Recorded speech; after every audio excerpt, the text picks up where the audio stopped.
Coeur District 76 Board of Education meeting is now called to order. Roll call, please. Giddens. Here. Cagle. Here. Catherine Reagan. Here. Val Reagan. Tyler. Here. Griner. Here. Bailey. Here. Please stand for the Pledge of Allegiance. I pledge allegiance to the flag of the United States of America and to the republic for which it stands, one nation, under God, indivisible, with liberty and justice for all. Yes. Mr. Giddens. It is a mission of Creve Coeur School District 76 in partnership with Home and Community for all students to obtain the necessary knowledge, skills, and self-motivation to become lifelong learners, socially responsible citizens, and active participants in our ever-changing world. Our vision, in keeping with the mission statement, Creve Coeur School District 76 will provide students with access to the current curriculum and the tools necessary to enable them to become competent lifelong learners. Thank you. Are there any comments from the audience on action items on the agenda? Hearing none, we will move on to action items. We need a motion regarding the minutes. I'll make a motion to approve the meeting minutes for the regular meeting dated October 24th, 2017, and the special meeting dated November 7th, 2017. Second. Any questions? Comments?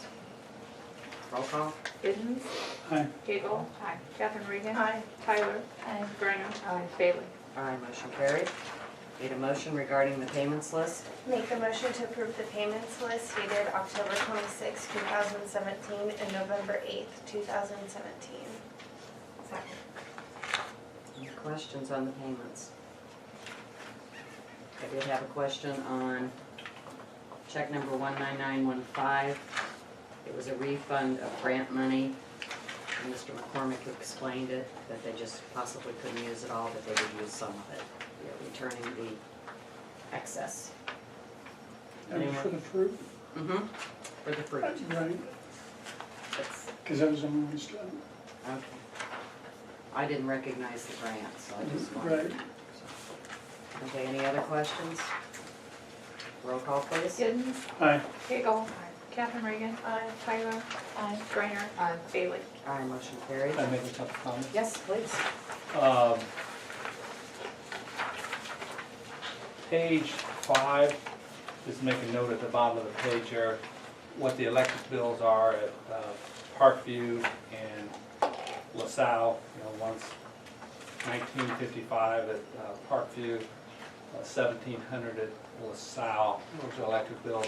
I think the guy that comes later on, Steve, will talk about saving us energy with new light bulbs in those buildings if we want to do that. Page after that, we have bleacher inspection every other year, $615. That's between both buildings, right?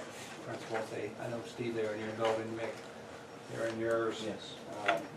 Every other year. I thought they checked them last year when they fixed them, but they were just the fix-it company. They're not the people who actually checked it. So I was wrong last year for saying they were checked last year.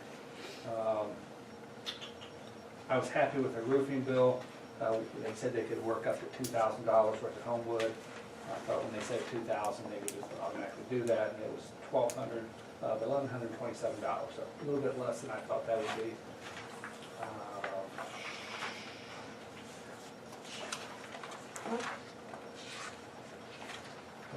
Okay, winterizing the school building at Homewood. We did winterize that building. I can talk more about that later. That's the $532 on page 12.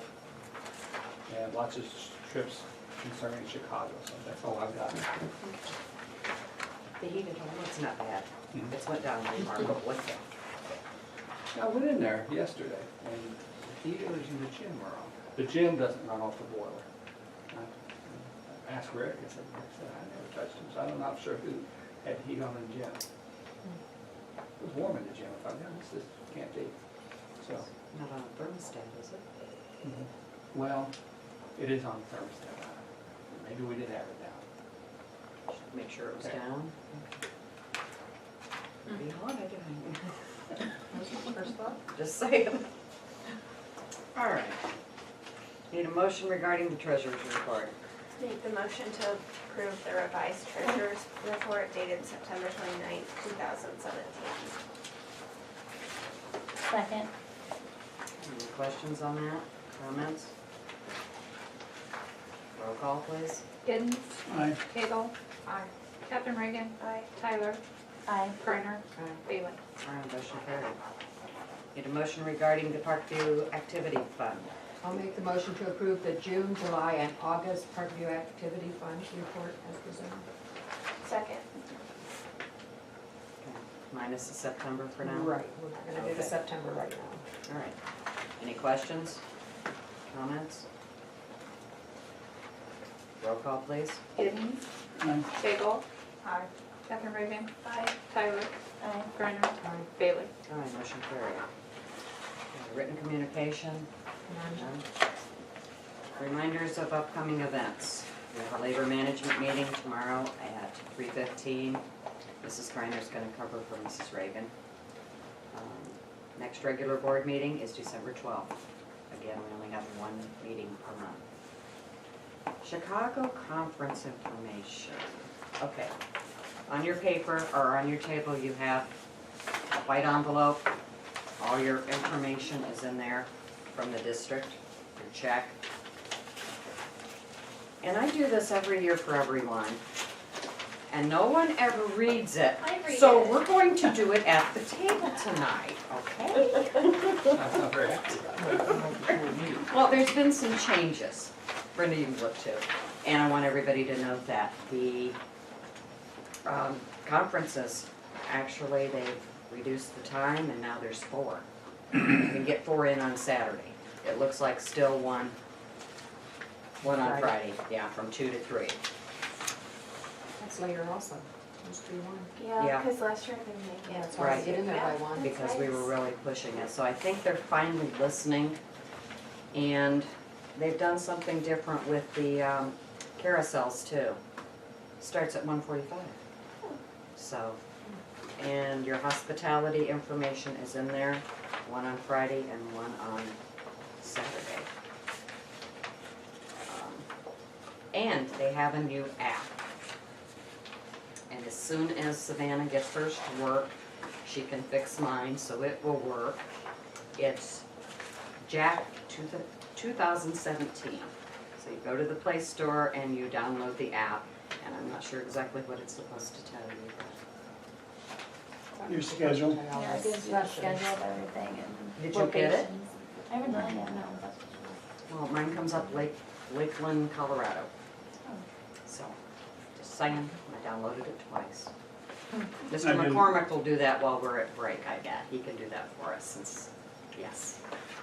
It's very tech savvy.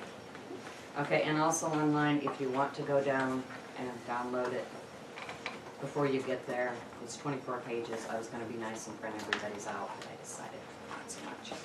And you can also go on and pick your, you did that, didn't you, Mr. Giddens, last year? Pick which conferences you're going to, so. That's what I did. And that's what that app's for. Oh, it is. Have I didn't you- download the app, I did it on the computer. I just printed my paper and then I edited everything. Okay, good. I downloaded the app, but I haven't had a chance to look at it. All right, so that's all I had. Presentations and suggestions by board members. How about if Ms. Reagan and Mr. Whiston would update us on the East Peoria event you went to? Oh, yeah. Do that? Just in general. What's that about? I'm trying to think what we talked about. So it was basically all of the feeder schools got together to kind of figure out what really to do for like the kids and like the transition they make and trying to like get involved. So like I know in a few weeks the math teachers and I think Steve, you'll get an email about it, about the math teachers are meeting to discuss like the curriculum that It's eighth the graders need to be. Monday after Thanksgiving break. Yeah, that the 8th graders need to be taught, that way, and like a placement test, they're all gonna get together and like make a placement test. That way they kind of like know what to teach, because like at Rabin, they're like, oh, we don't get to that until spring, and like Creve Coeur might not get to one part of it until spring, or we've already done part of it, so they're not all being tested on the same thing. That way we can place students. And then we got into like little groups and discussed like everything each school is kind of doing. So East Peoria High School, they just voted to implement air conditioning into all their buildings. Or maybe it was this, I don't remember if it was the junior high or high school, but they're doing air conditioning In now. high That's, school, we're really looking at ours. yeah, that's like their big project right now, so. We always meet at the junior high, and if you haven't been in that building, it's really a nice building. Their lunchroom is, it's always packed. The junior high kids, they must have 400 people in there each at a time. Always enjoy going in there. But there was a lot of good. They did say what's going on in the schools, and everybody talked. That's some good things. I think one thing the junior high was doing, sounded like a great program, but what was Oh what yeah, did when call they it? got, I don't remember what it was called, but they had like They went a out and fun raked day. yards and things, and they called it, I think they took donations and they raised It was their $25,000. fundraiser. Instead of like selling things, they would like make a they would go like door to door with family and friends and like say like, I'll do like 2 hours of volunteer service in the community or something if you pledge to donate however much. And like instead of selling stuff, that was their fundraiser. Volunteer something, wasn't it? Yeah. Volunteer. Helpathon, yeah, that was it. Helpathon. And what was cool about it, what was kind of bad about it, they were showing these kids raking leaves, and all the leaves are on the tree, and I'm thinking, they're too early. I mean, A little bit. there was no leaves, they were raking, like, and they're all on the tree. So, That's nice. Yeah, it was So a is this an ongoing thing, these meetings? The next one's in like February, right? it was about three. It's 3 a year. They like board members, teachers, course administrators. That might be something really good for our junior high to get involved with as a helpathon. Yeah. Might teach them I even thought they could volunteer. responsibility. They could even You wanna volunteer. head that up, Mrs. Kagan? I don't know, I could, yeah, we could talk I even about thought, that. if they volunteer, they say we do Seriously, it I for could- nothing, if you wanna donate, fine. And Yeah. some people just might make you do it for free, that's okay. Yeah, and then they got like businesses to like donate money. So like all the kids who participated could have like a matching t-shirt, and then they all like went out in the morning and did their volunteer stuff. And then in the afternoon they had like a fun day. Oh, that's kind of cool. Yeah. So this is a school day, they do it. Yeah, it was, They yeah, did take off today. yeah. I mean, some kids had to stay back and, study hall, whatever. Yeah. But it was, It sounded very interesting. Mhm. Did find out that the freshman girls basketball team at East Peoria, 6 of the 9 players that are on the team are from Creve Coeur, so we've got a strong presence on the girls basketball team. Yes. And I found out we have a former student here who's a senior in high school who is already taking differential equations at ICC. So 4 semesters of higher level math as a senior. Nice. That's good. Yeah. That's the positive things we like to do. Right, which is why, though, I think they are contacting us because they were like, for example, this kid, we didn't know like how good he was at math because like there wasn't a standard placement program, like, and so they want every kid to like have the same opportunity.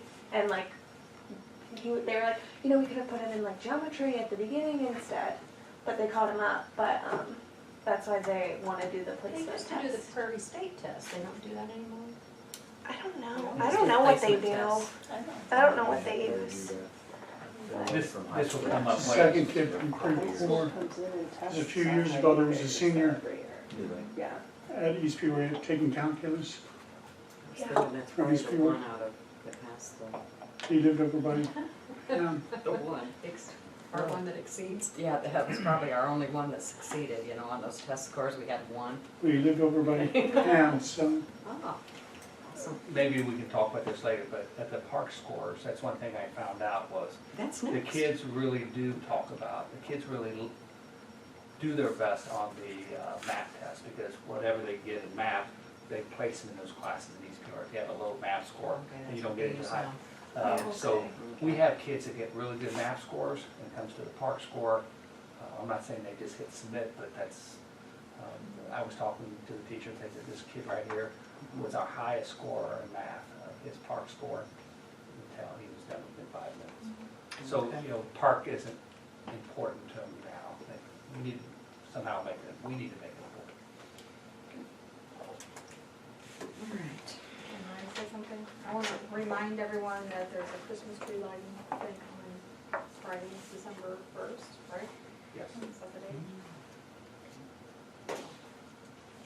That's the village and- Second annual lighting of the Christmas tree. Yes, all right. 6:30, Okay. yeah, 6:30. December 1st? Yes, December 1st. it's a Friday night. All right. Mr. Wisdom, you wanna do the tax levy? Sure. You want to turn your books to PMA levy worksheet. It's item G4. I would turn to the first page where you have numbers, you'll get numbers. I compared this page with the first page last year. The only thing that's different, if you look under education, about 2/3 of the way down, education is .00. Last year, there was a number in there, okay? This year, you don't put a number in the ed fund. That's just something different. So we got new construction. I'm not sure where, I don't but it says 60,955. know what that new construction is. Next page, maybe this is the sheet I've kind of scribbled on and you want to pay attention to. This is what, one thing I'm going to get checked on is my eyes are not. Reading this is becoming harder. This line right here is what we probably will get, likely get. That is the number 1.5, 1.512362, okay? That's what we're likely to get. If you look up here, we are asking for the money over here. Hope we get that much money, but likelihood we get that will be none. These numbers right here projected this rise. We got these numbers from our auditor. Our auditor kind of recommended, never said we had to put these numbers down, but he thought this would be, these would be good numbers. So we did take some advice from the auditor. Shelley works hard on this. This money that you see here will be used in 18-19. So it's the 2017 levy, but it's money that we will get in 18-19 next school year. People might say, why would you ask for that money? There's a chance we could get it, maybe that levy up there would end up being higher.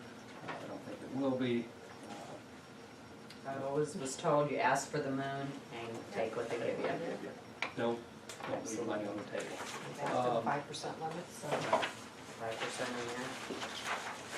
And that's exactly, we never went over 5. We have over 5%, and you have a truth in taxation hearing. That's about it. It's pretty, I compared the numbers to last year. We're getting more money than we got last year, which is, we're predicting we'll get more money, which some districts aren't getting more money. So I think it's a good thing for us. Any questions? As long as you did the 5% maximum, I see you did. Good. And we have to do that, the actual tax levy in December, right? Yes.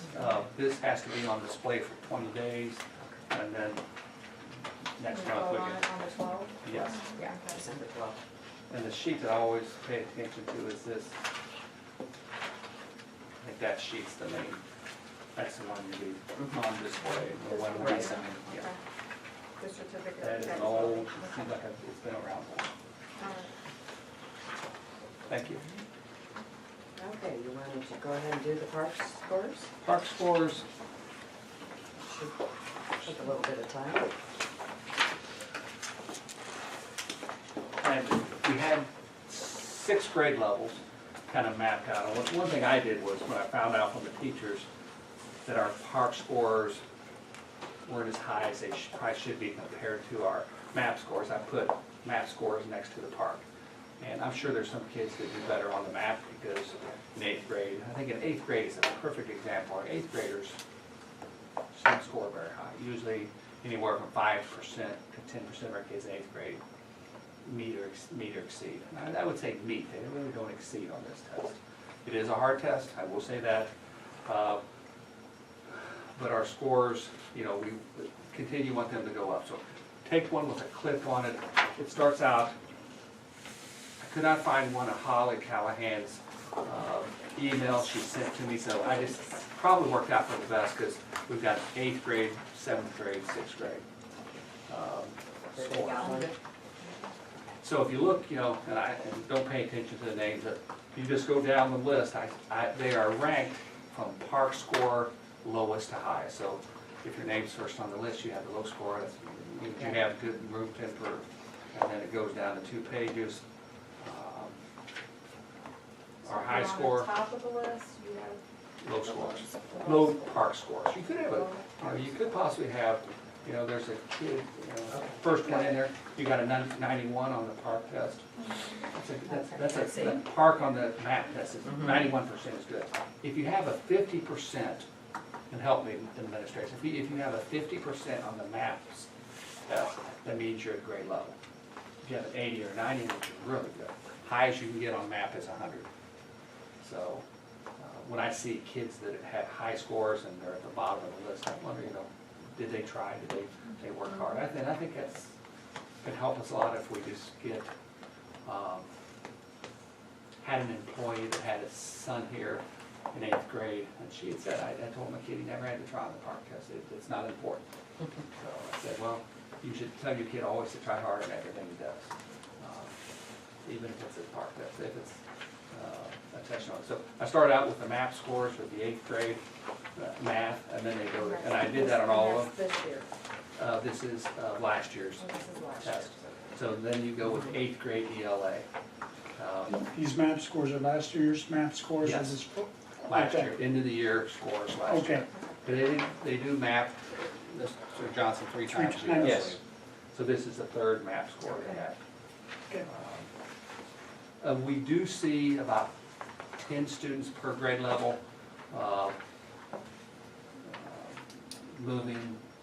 people moving in. I think we had a few less move in than we had move out, but we lose some students. When I look at this chart, I think teachers should have the kids that are already gone from this year crossed off, and we should really focus on who we have and what the scores are. And just, you know, if you see a kid that, you know, has a nice math score in math and ELA, say, hey, you know, park test is coming up, we want to see how you can do it. So just making it important. It's very interesting. 6th, 7th, 8th grade, I do have 3rd, 4th, and 5th, but, you know, the sheets I had to hand out, I got scribbles on them. I made smiley faces, happy faces, you don't want to see those. So I figured just 3 grades will be enough for tonight. Principals will give you this information. Steve will have this. But I think when I talk to the teachers, they said that kids don't always try on the park test. Now, that's not an excuse. That's our fault. We've got to make them care. Parents don't help us, and we got to do what we can to motivate these How do you kids. explain the ones that have a decent park score but a very low MAP score? You say problem, well, that's a good Because I'm question. seeing several Several. here and, Yeah. I mean, Okay, but the 650 to 699 part, that's average? Low. That's Yes, not it- meet? Doesn't that's meet. Did not meet. That's not Okay. good. does Remember not the- I meet. did not go back and read. The score ranges from 650 to 850. Okay. And I will say this, some of our people who meet, and this is kind of scary thoughts, if you look at some of these scores, some of the meets people might be at 750 or whatever, they might be 5 points above. Scores range from 650 to 850. We don't have any 850s. We do have some 650s. But the 850s is as high as you can go. 200 points is where they range. If you look at like our 8th grade math, 8th grade math, we have a student at 776. Well, it's a high score. He had a nice test in the math at 80%. So, and sometimes if you get in your lower grade, especially in third, fourth, and fifth, I think the math scores they represent better. You know, you don't see high math scores at the bottom. And usually it's at the lower grades, it's more true. Yes, Randy? More of a comment than question. Now, is it ESSA, the new program? That's the new And then word for title, no, the RTI. For the, Oh, and then it's not No Student Left Behind, but it's ESSA or whatever. every student succeeds. Succeeds. Okay. What's that take place? What was the old name for it? NCLB, No Child Left Behind. Okay. Now, in what, 16 years from now, or 2023, 2033, I forget, we have to be, everybody's gonna be at 90%, 90% of our students have to meet, On the park? yeah. So They're we gonna gotta try push that park. again? We gotta push park, because that's what the state is grading us on, and the federal government's looking at us on. Eventually, they expect every category to be 90%. They said the same thing with No Child Left Behind. 100%. 100%. And then when it got to that point, they I know dropped that's it. not, And then we dropped it. I wouldn't lose any sleep over it. But yes, it But- is important. next year for Title I money, you have to get, the district has to submit a plan and get it approved to the state. And it has to, I think, be done a month before we even apply for Title I money. We gotta have, the state turned in their plan on how much we're supposed to progress each year. I'm not sure what the district has to do, but we have to have something done. We have to have a plan in place What do you mean? if we're gonna get Title I money next year. We need that. Yeah, we do. But we gotta get to working on a plan. Okay. And I will say, and if you look at our park scores over the 3 years, I would just say we're very stagnant. 12 to 13% average meet the test, 12 to 13%. I think our high was maybe 14, our low was 12, middle would be about 13. So we're really just a steady line around the 12% range is what we're looking at. Not much difference, not going up, not going down. And when you're that low, you hope to start climbing that ladder a little bit. Okay, well, we're talking about this. School Digger has the numbers. Right? Yeah, What do you have to? I didn't write them down, I've been looking at It's okay. all Just this give me stuff. But I've shared it with the administrators. I think I've shared the whole county score, everybody's scores in the county and how they ranked. Unfortunately, Springfield passed us up last spring, so that put us at the bottom. They've passed us up by quite a bit. And I know we were looking, Mr. McCormick was looking at a school, and we talked about waiting till the park scores came out.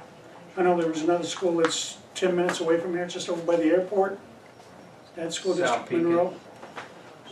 No, South Pekin passed us up, but I'm not saying they're the ideal, curriculum. But I'm curious, what is their curriculum?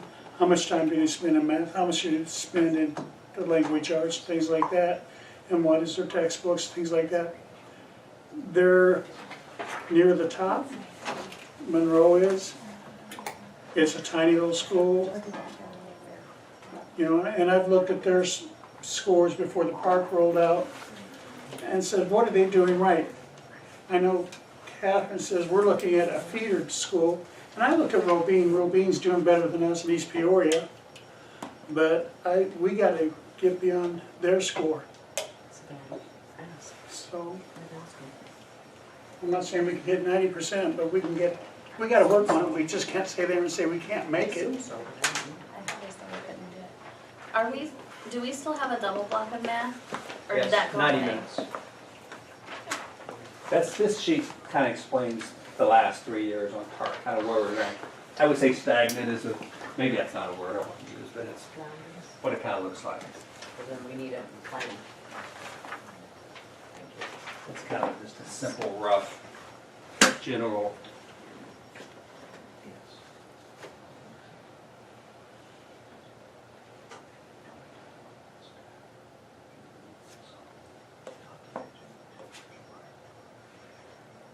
And the good thing, park was that this is 3 years of the park, that's how long it's been. So it really does kind of, I think it shows where we're at.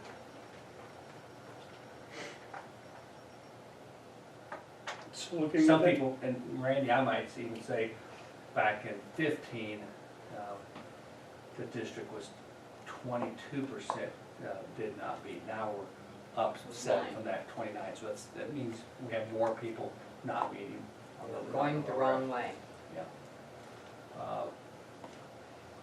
Meeting is, I think it's 12%, you know, if you go, it's 12% in 17, 12% in 16, 14% higher than the first year we took. So 14 to 12 to 12.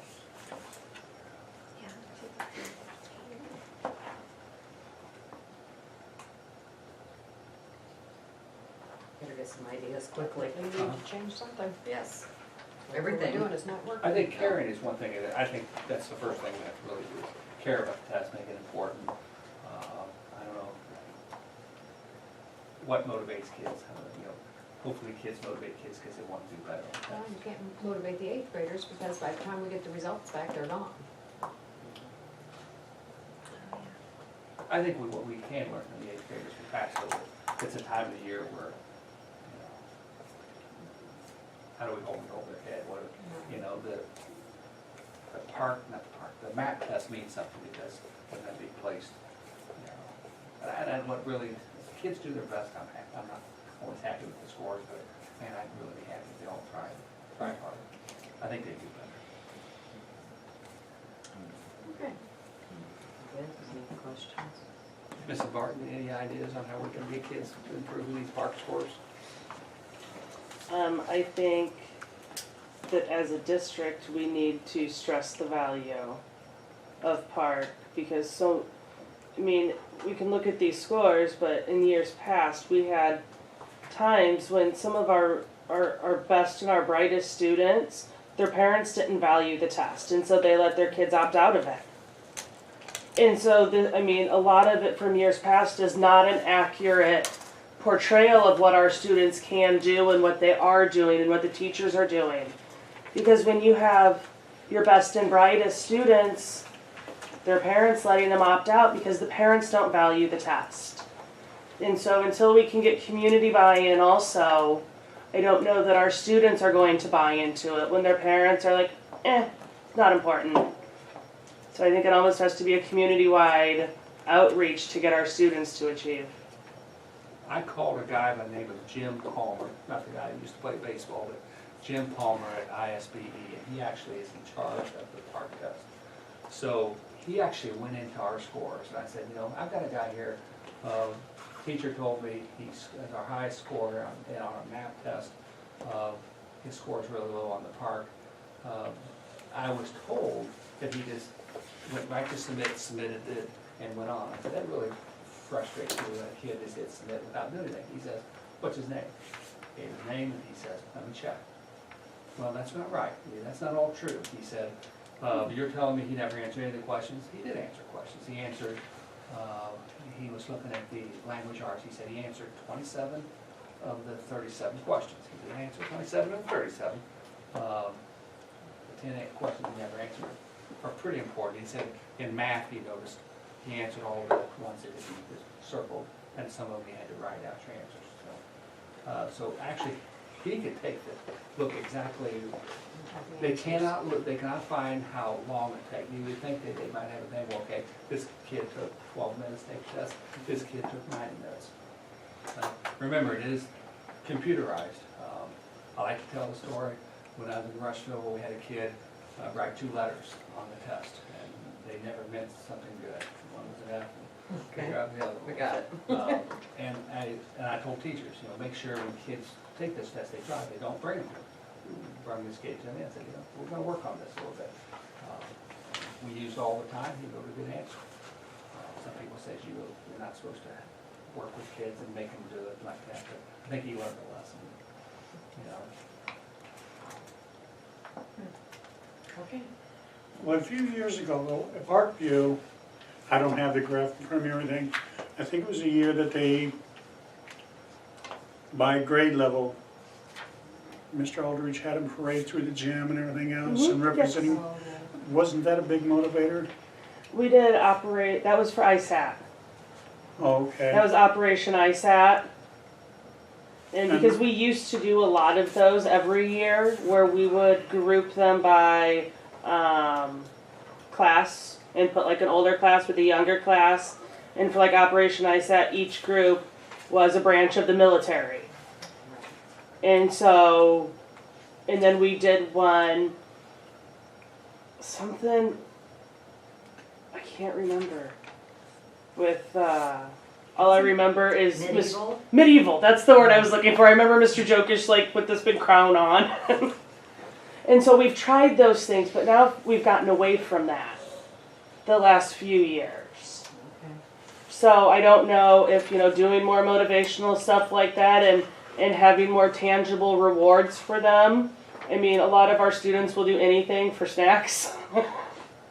But with that, using that as motivation, instead of me taking the test and I'm taking a test for me, and it's the team.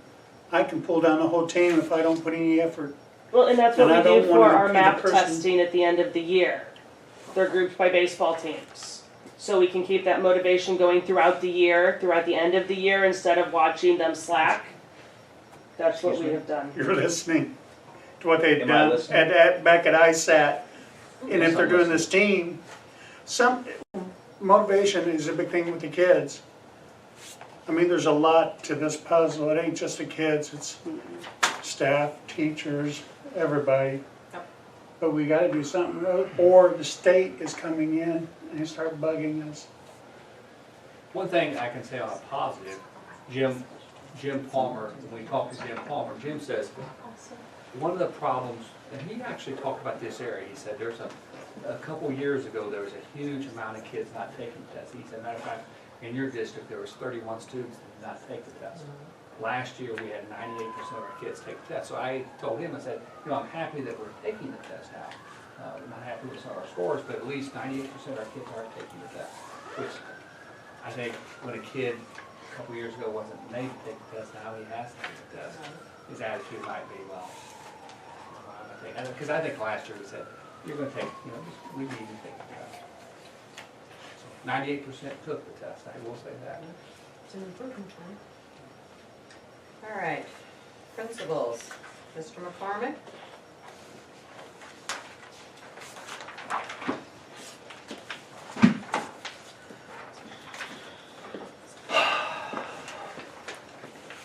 I have a few fun things to talk about.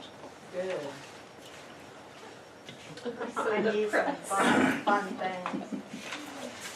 I believe that our Halloween parade was a big success. We had at least 3 board members there that I remember specifically saying as I wandered around dressed like a pirate. I think changing the route helped. I had a number of teachers comment they preferred this because they could see their kids at all times. That worked out very well. We had a few snags where they got delayed and groups stayed together, but that meant there were big gaps in between groups, but we think we can overcome that without too much of an issue. And had a big turnout of cars. In fact, on the Darcy's drive there, they were parked 2 and 3 deep all the way back. It was a very good turnout, I thought.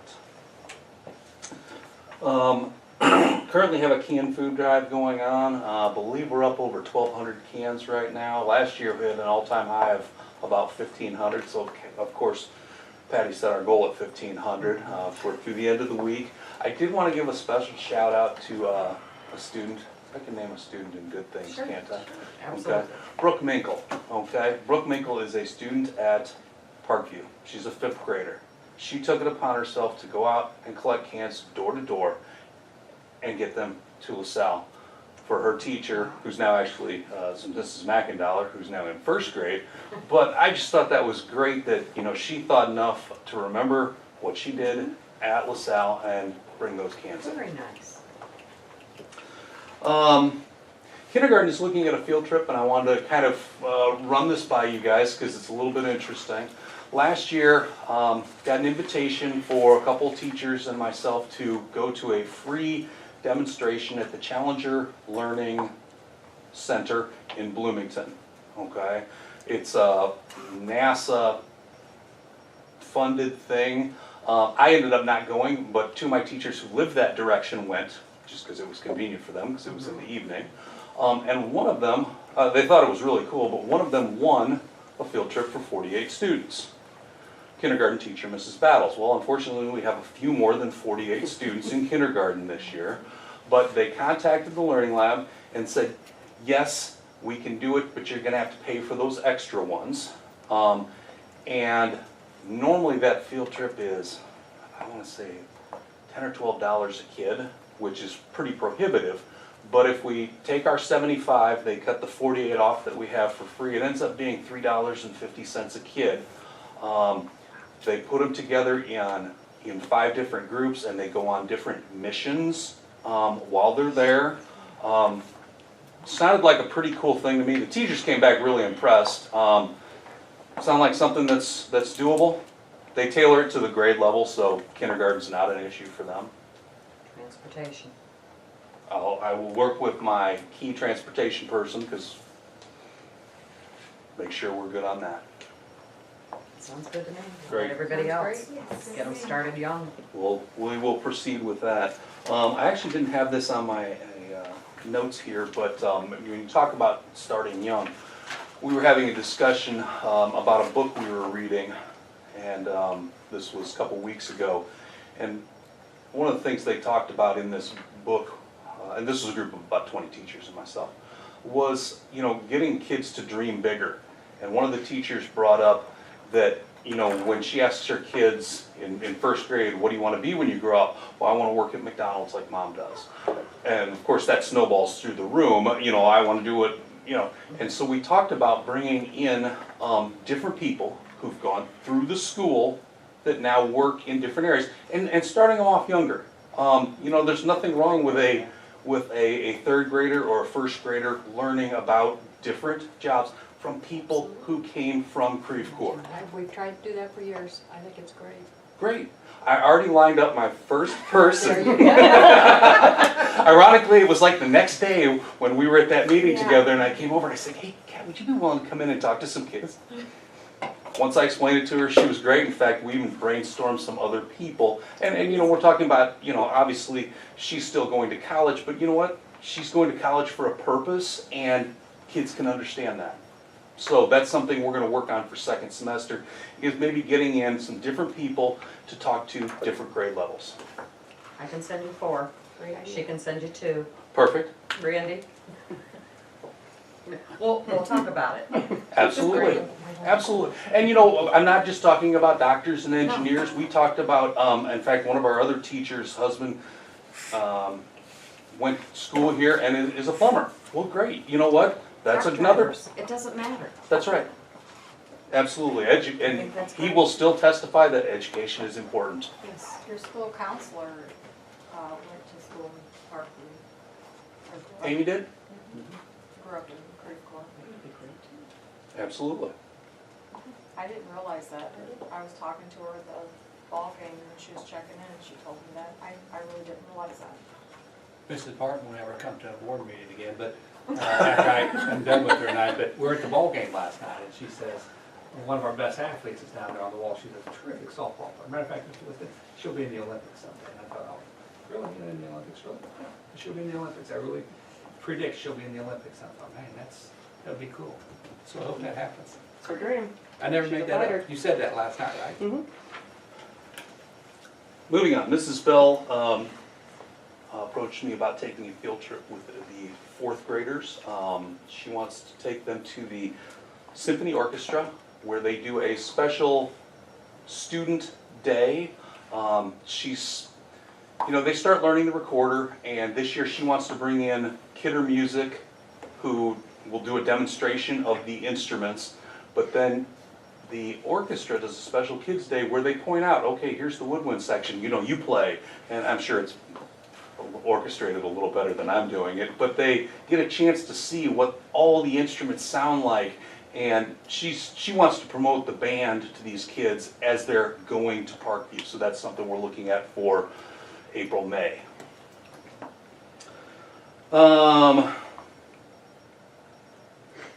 Ms. Davis's fourth grade class was approached about one of her students' parents works for Farmers Insurance, and every year likes to do a donation to a classroom. And so we've never had this before, but the boss wants to come in and make a $100 donation worth of stuff. So she's looking at some different ideas for educational materials to go into the classroom. One of the ones she had, it's called an escape game, I think. But it gets kids thinking about, it's kind of a puzzle. How do you get out of it type thing? She explained it to me and I probably didn't do it. You guys are nodding like you understand. But it gets them thinking in a different way. Okay. Senator Kaler came to visit last week, had a nice couple hours with him in the morning. Had a chance to, he read to a first grade class. He got to do some English with a second grade class. We poked our head into a lot of different classrooms. We also had a chance to sit and chat about a few things, you know, the budget and, you know, what are the problems I'm seeing, you know, teacher shortages, District 150 now paying $180 a day for a sub, things like that are problems. Did you guys hear that on the news today? District 150 up their sub pay to $180 a day because they can't find subs. But as one of our subs who was in the building today said, that may be fine and dandy, but I'm still not going to District 150. That's a positive. Had a very nice assembly last Friday for our Nets for Vets program. We had better than 30 veterans and heroes come in throughout the day. Some spent some time in the classrooms, some spent time their day in the gym playing basketball and games with the kids. Then we had an assembly, had a few pies in the face. In fact, Mr. Whiston, myself, Mr. Thompson, and Dr. Jacks all took a pie in the face for a good cause. Prizes were given out throughout the day, sponsored by the Nets for Vets program that we raised over $5,000 for. Nice. Yeah. And had a lot of positive comments from you know, the heroes who were there. We had one lady, and I can't remember her name. She actually made a nice donation. Her husband passed away not too long ago, but he had the opportunity to go on the honor flight. And she thanked me for it, said it was a wonderful program. So a lot of accolades for that. And I give all the credit to Ms. Hill, Talia Hill, because it was her idea. She put it together, and I made her run the assembly because I wasn't going to do it with pie on my face. Last thing I want to mention is just so you kind of have an idea. The last week we have leading up to winter break, Christmas vacation, holiday break, whatever you want to call it. We've designated as Space Week. On that Thursday and Friday, the last 2 days of school, we have the portable planetarium coming in from Lakeview Museum. And we've got it in on 2 days because that way every class will have a chance to get in there and we're not rushed for time and whatnot. So we're going to spend the whole week not strictly studying space, but doing things with more of a space theme to them to prep the kids for, hey, here's what the planetarium is going to be all about. And so kind of a fun little idea, and right before Christmas, hopefully it'll garner some of the attention that we're going to lose to Santa. What days are those? That is the last week of 21st and 22nd. 21st and 22nd are when the planetarium's in, yes. But Space Week is 18th through the 22nd.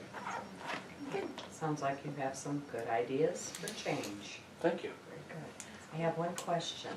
Certainly. The kindergarten field trip, will this be their one and only field trip? This will be their one and only, yes. Okay, just asking. Yep. So they wouldn't get to go to the zoo or Farm Park, what? Yep, whatever. this would be it, but it's kind of a neat opportunity. They don't want to waste, I agree. you know, Right, because otherwise taking this trip any other time would be pretty cost prohibitive. you're right. Right. Sounds good. Thank you. Thank you. Okay, Mr. Johnson? That's a very tough act to follow. I have one question, what flavor of pie was it? I had French silk. His I had was, Man, I whipped missed cream out only, on that whipped one. cream his was Gee, very gooey, I must say. dang. We went with real pies. Yeah. That was my one demand. I'll pay for the pies, but I want a real pie. I don't want whipped cream. Wow. Yeah, I had just whipped cream, and it wasn't, got up my nut well. I will, I have some positive comments to make tonight. I'd like to recognize our November students of the month, Anissa Antoinez, Austin Vinegar, Jaden Seeley, Inka Willis, and Jason Fuller. Very proud of our students at Parkview School. And we have students every month that we recognize, and I want to recognize those fine students. Students of the Girls STEM Day, we had 6 female students who were actually recommended by their teachers, who were actually able to attend STEM Day at Caterpillar. That was a couple weeks ago. Students got back and had a positive report about the day. Students enjoyed that. Veterans Day celebration, like Mr. McCormick, we had a Veterans Day celebration at Parkview School. Talk about responsibility. That program is all about responsibility, and it's one of the ways that we teach our students to be responsible. Excellent turnout. We had approximately 25 veterans.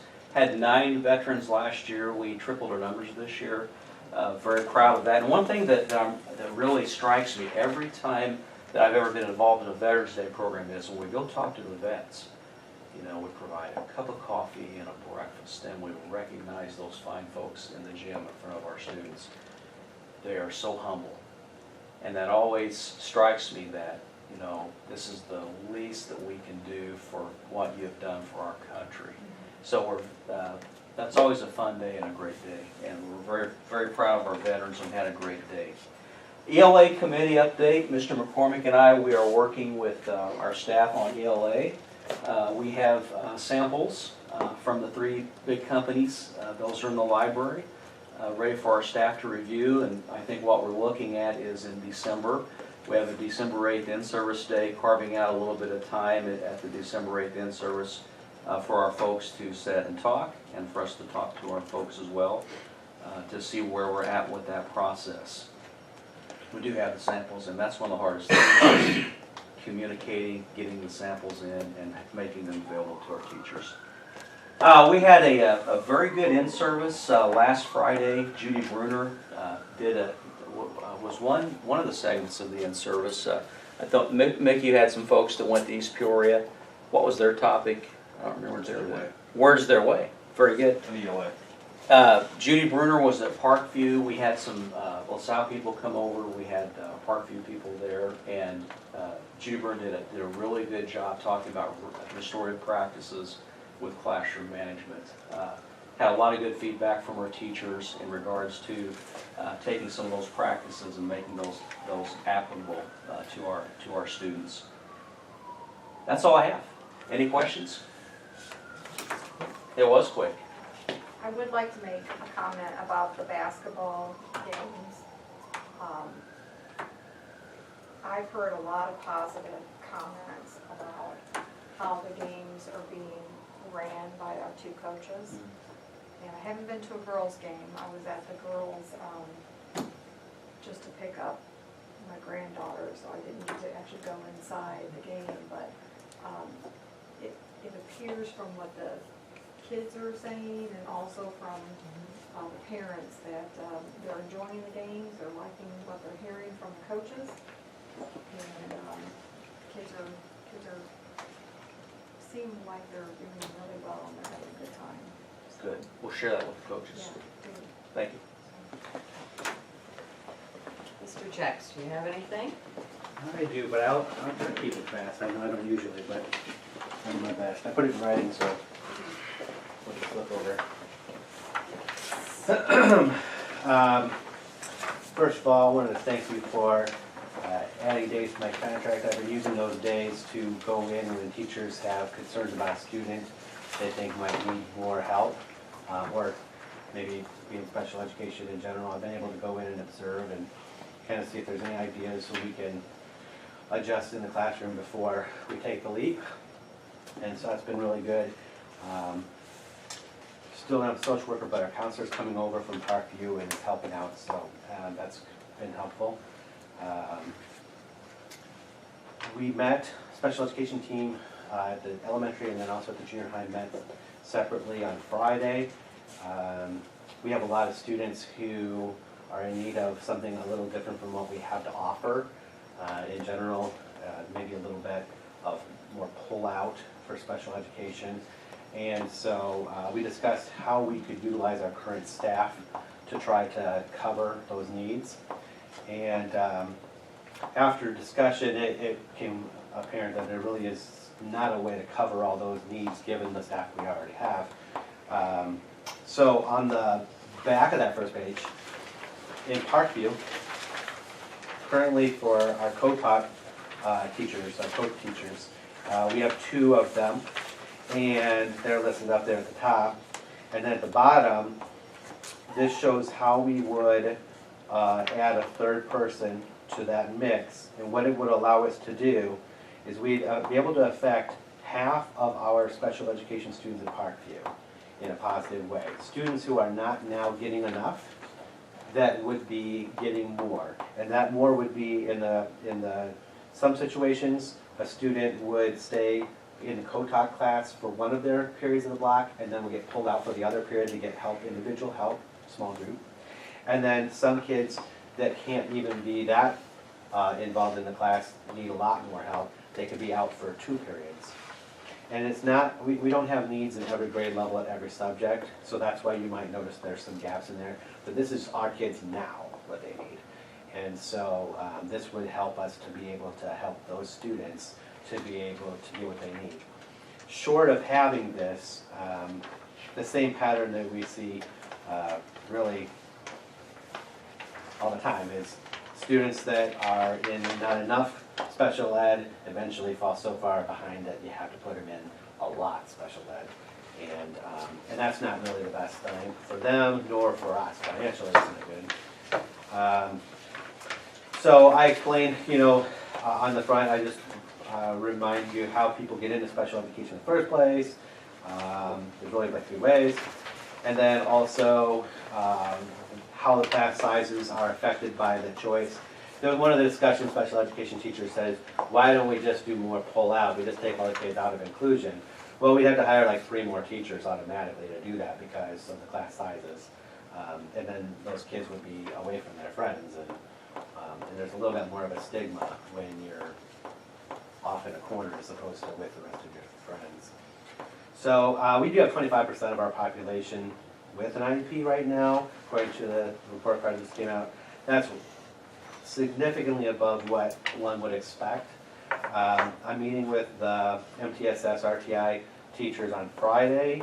I started last week talking with them about what we could do to help maybe prevent that number from artificially going up. There are a number of students at the junior high where they're in the inclusion class and they're not even the lowest students in the class. There's general ed students that are lower performing, but these higher performing students have an IEP. And that usually happens because somehow in the earlier years, they had a temporary period of time where they were behind, so they hurried up and got them an RTI and they didn't improve fast enough, so then they get an IEP. So probably need to tweak the system a little bit so we don't get those people in there that aren't really disabled. And then the last page just shows you, this is an example of a single classroom of accommodations. This is the 6th grade science and social studies teachers accommodations page. And I've crossed out the names at the top, but each of these columns represents a different student, and all down the rows there, those are all the different accommodations that that teacher has to be doing different for that classroom. She has no aide, she has no co-teacher, she's just by her lonesome. That's the sort of stuff that is challenging for the regular ed teachers too, is there's so many different things to do. Now, thankfully, our special ed teachers, they help out. They look for the students that are in these classes that are on their caseloads. Mrs. Millicent's also been volunteering to help figure out how to pull students aside to get their tests read to them and some of that other, those needs. But it's kind of a daunting task for, those regular ed teachers, too. So everyone is struggling. Everyone is struggling, and there's a lot more expectations now than there used to be about, what we expected kids to do. Even the part's harder than the ISAT was. Everybody's global society, we all expect a lot. So. Happy to entertain questions otherwise. That's all I gotta say. I actually have a question. Sure. So once a student has an IEP, like you were saying, some students have them that may not necessarily need them. Is that permanent for No. the rest of their education? It isn't, but here's the challenge. Let's say you have a child and they, for a long time, were doing really poorly in school. They finally got an IEP and they started to see some improvement. How willing are you to accept the idea that we're gonna pull away that support? You're gonna be real nervous about it. So usually what we do is we take 1 year and we pull back some of that support, and then we take another year, and then maybe we have just the special ed teacher and the regular teacher consult back and forth about, is everything going okay? And then eventually, so it takes like 3 years to really wean somebody off of special education. So in the whole time, they still have IEP meetings, and they still have accommodations, and they have all these other. First of all, you don't really Services. want them to be labeled as special ed. Right. But yet, once you finally get a kid in need in special ed, you really are nervous getting them out of special ed, I right? get If that. they are. Having been through that If they are process. disabled, then disabilities aren't temporary. Right. But it could be that our system is identifying people who are not doing well in school as disabled, but it may not be. Right, which is that. what I was addressing, not the Yes. students who are disabled, obviously. And it might just be But, a reading comprehension Right. issue. yeah, Might not really be anything other than that Right. until they finally get it. People oftentimes think of dyslexia as, if they have a disability in reading, it must be dyslexia. but Right. It doesn't have to be. Talk about core curriculum, because I know the core is the key. I think we're having a problem with 80% of our kids reading So- at grade level, math at grade level. So, you probably are aware that if more than 30% of students in a classroom have an IEP, we're supposed to fill out a paperwork that says that we're addressing the needs of all the students in the class, IEP and otherwise, by differentiating instruction in the core. And that also is something that is supposed to happen in the RTI, the MTSS plan. You're supposed to have 80% of students successful in the class, and if there are then some students that, given the regular instruction, the regular curriculum, aren't successful, you pull those students aside, or maybe you push in with some extra help, and you get them caught up. And then there's still gonna be maybe one student in the room who has a disability that's unidentified so far. That student might eventually go to special education. And, but that's not how it's working right now. We're identifying about half the students in the class that are not doing well, and so then half of those students have to go to special help, which is why we have so many RTI people and need more. And then they're so overloaded that their groups, they don't have enough time to see the kids enough to make a difference. Well, that's how you get into special education. You have 6 weeks and then 6 more weeks. And once you've done 2 series of 6 weeks, if you haven't become successful, you're in. And so it doesn't take long before our students, about this time of year, we're gonna start getting referrals. And that we need to do something about that, so. Solution? Yeah, the best solution is focus on the 80%. If you don't have 80% in the core that are successful, then the rest of the system's broken. If you focus on training so that people are prepared, like curriculum at new ELA program, where it's easier for teachers to be able to differentiate, then you can help some of those students that are unsuccessful only because they're not the kind of kids that sit and listen. So the kids that are in need of more movement or more discussion, those kind of students, they're not gonna probably fare well in our system as it is. So then they end up going to special education just because they didn't get good grades. They didn't learn the way that they're being taught. So, So we need more teaching within the classroom, differentiated teaching. Absolutely. That's what I'm hearing. Okay, if we were to hire 2 more teachers, one for Parkview, one for LaSalle, does that cut the load of the RTI teachers down? Sadly, it doesn't, because the way the system works now, the students, once they've not done well with their 2 series of 6 weeks in RTI, they get the IEP. A new low student from the regular classroom replaces them and is in their big group. Really, the only way to cut down the RTI, the pull-out teachers, if you will, the only way to reduce their workload is to focus on the core class, where all the kids first are supposed to learn. If you focus on that, then it's more likely that students, there won't be as many that need to get help out. And so then the ones that do will be smaller groups, and the help they get will be more effective. And then they'll go back into the regular class instead of the special ed.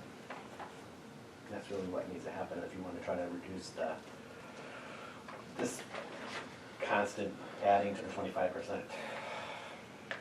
What grade level do you think our school, where this all starts? There's no shortage of grades. I mean, the referrals come from everywhere. I would say that the one thing that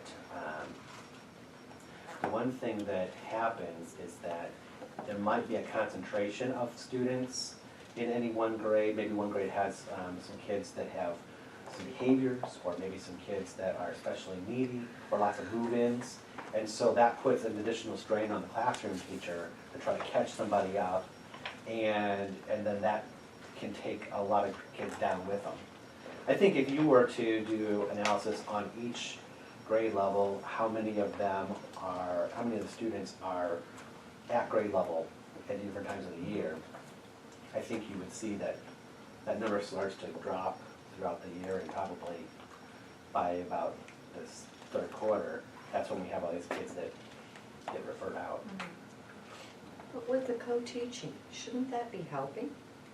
2 teachers, 1 classroom, different levels. Part of the reason why co-teaching is working in some places and not in others in our district is because where there are relationships between the co-teacher and the classroom teacher that are their mutual respect, and the 2 teachers each of them teach, that usually works out better. In cases of a teacher has been doing their classroom for many, many years, and we have a new special ed teacher, that person is kind of like an aide, because they are nervous to jump in and talk to the regular teacher about what to do. It takes a lot more than just a single prep time to be able to manage all the subjects that you're going to co-teach. And so usually that ends up looking like the co-teacher is more of an aide. The longer they're in the room, the more years they're there, the better they are at being a teacher, because they know what's expected, they know what the curriculum looks like. But these kids don't have time to wait for them to get comfortable with each other. Just saying. True. Okay. But, I mean, it really, all of this, all the other stuff would kind of take care of itself if the initial issue was resolved. You know, having the classroom, having most of the students in the room successful. Okay. Did we get the problem fixed with the 30% and the paperwork and? The person that I spoke to at ISBE said that it's a formality, and the issues we're talking about here are the issues to be resolved. So we take care of these, and the formality becomes less of a problem. Any other questions? All right. Committee reports. Building and grounds. We did have a meeting, did go down to Homewood and kind of do the tour of the building, see where they're at. I think Brendan was a little surprised that there wasn't, you know, I think it was in better shape than it maybe had been. There wasn't really any mold problems that we saw already. So, and it's, the building is probably, it's more cleaned out, meaning there's just not anything in the building now. Very little stuff in the building. We do have one room where we keep our records, old records, and a lot of paper in that room. Besides that, we do have some metal cabinets, a few metal shelves. Chairs and things. So I made a suggestion that, I took some photos of, I thought I didn't have anything last night, but it's so much to do it, because it came to my phone. I took some photos of the items that were out back, like my equipment, and I'm going to email it to him, I'll make a phone call, send you a picture of it. And I'll list out what those items are, or I'd like to get them on the next agenda for the Sunday, if we could. And itemize what those items are, so that we can discuss Okay. possibly What what to we do can with do them. with them. Okay. Yeah. And then, the items that are in the school, there's some chairs and a couple tables. Over anything? They're not hurting anything, but if we want to do something with them, maybe we can talk about it, or we just talk about it.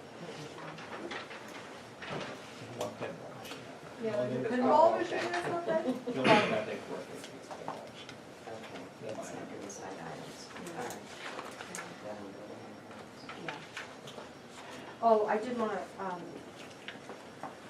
going back to the, ball game, the bleachers at Parkview, there's a bleacher when you come in, right from the cafeteria. There is a real wobbly, handle when you're walking up there. I don't know if we could She's somehow got put the a, answer. Put Loctite on it. put a screw in there And with you a have to- locking You have to system. put, it's a liquid, you squeeze in there, it's called Loctite. Mr. And we Johnson has a struggle lot with of it. those. And that's the only way you can keep them tightened for a while. Yeah, but there was a, older lady that was at the ball game and she darn near fell Yeah, because because of that. you use that as support, and if it's not there, Yeah, because All of them are waddled. that one in particular is really bad, so I need to look at that then. we need to take a look at that one. I forgot to say something to Mr. Johnson as I was Loctite. leaving that night. Mm-hmm. Loctite you're mentioning, comes in tiny little tubes. Right. If they get the blue, is what they want to get, because if you have to break it, it breaks much easier than the red. Okay, good, you know more about Loctite than I do. All I know is that's what they It's had to You called- use don't in the have some, past. go to Lowe's and, or send somebody to Lowe's and Yeah, get it's some. a tiny little tube in the blue. This is the color we use. And sometimes we want to break it open. But I forgot to say something to him about it that night as I was leaving. Blue Randy, you said? Blue, yeah. You'll see it in blue and red, is two colors they carry. Yep. We've had problems with that before. And I sent him some, but I don't know what color it was.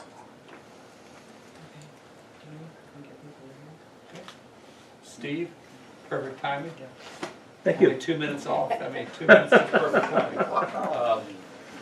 I am gonna hand out a sheet here. I'll hand those off for you, and I'll let Steve do most of the talking. You don't get the color copy. The second page is probably where you want to spend most of your time, that's where the numbers are.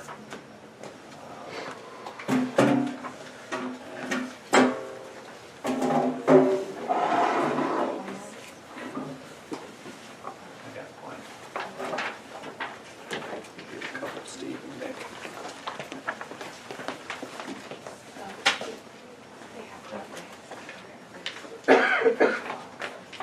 Thank you.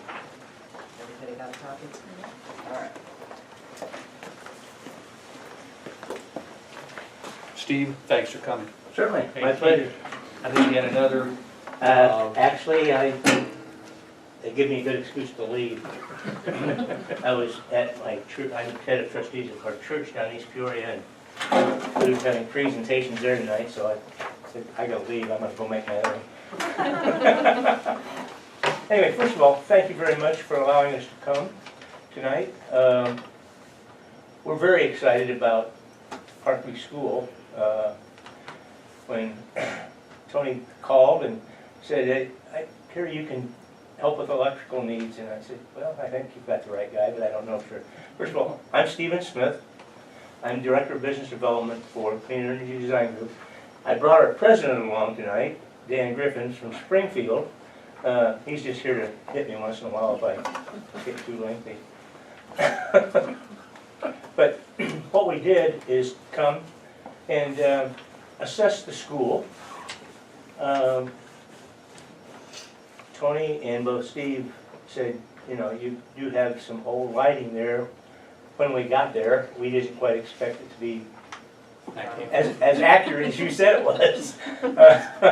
But that's a good thing in a way, because Ameren has new incentives that really take effect. They're in effect now, but they're not quite as good as something that would happen and can be completed between January 1st and March 31st of 2018. Okay? There's a little more bonus on the rebates, which is additional savings to the bottom line. And we have a lighting expert on staff with us. We brought him up, and I let Steve and Jim walk through the school. We actually counted fixtures and the wattage of those fixtures. And that's how your savings from Ameren is calculated in the reduction of wattage of lights. And then when you go from the old fluorescent tubes to the T8s into an LED, there's some other additional savings there if you manage to utilize new fixtures that are made for LEDs. So it's pretty straightforward from the lighting. If you can see here on the first line, currently we did the assessment on all the lighting in this school at Parkview, and that's your kilowatt hour monthly that you currently use.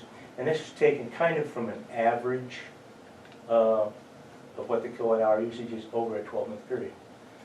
With the installation of the new LEDs, you'll see to the right, that's a pretty significant reduction of kilowatt hours used.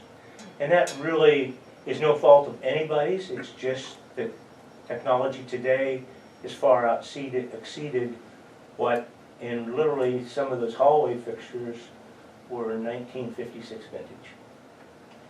I'm sure you've all been down that hallway once or twice, and with these new LEDs, I'll jokingly tell you this, but in all seriousness, you probably are going to be looking at wanting to do a paint job as soon as the new lights are up on those hallways. It's going to make the walls look very dingy. I'm just trying to be forthright here. So you see the savings here also is currently we calculated, talking to Steve a little bit about how many bulbs are replaced on a monthly basis, and these are not definitive numbers on your maintenance costs. We don't know how much your maintenance guy makes and how many times he goes up and down the ladder and things. So, but we calculated maybe $190 a month. That's probably replacing 4, 5, 6 bulbs a month. Hopefully that goes, and ballast, yes, that takes a lot more time than just changing the bulb.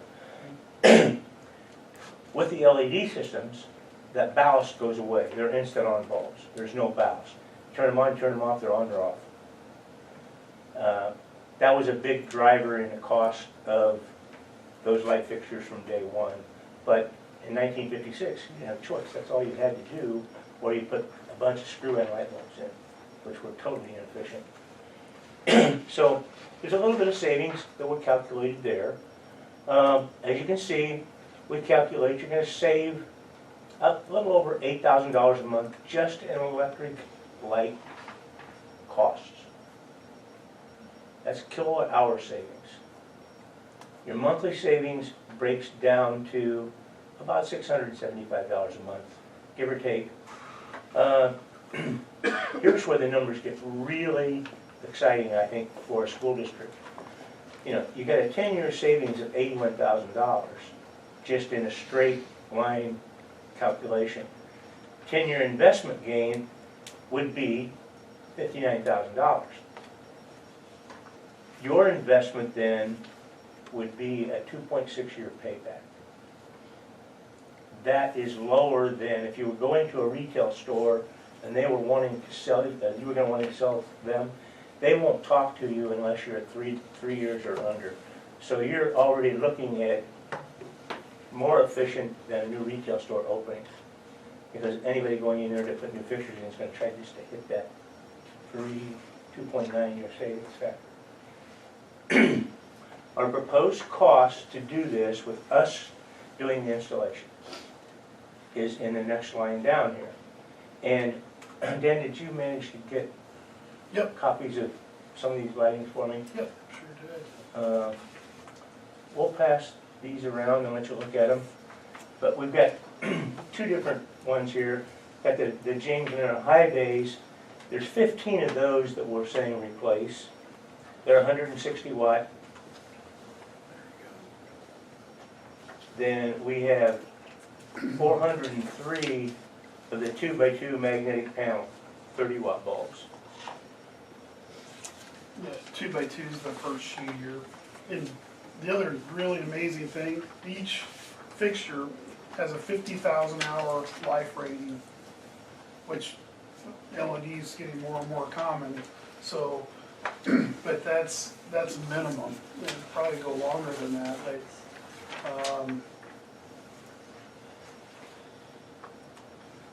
That's the spec sheet on the 2x2s, and then I've got a spec sheet on the high bays that are coming around.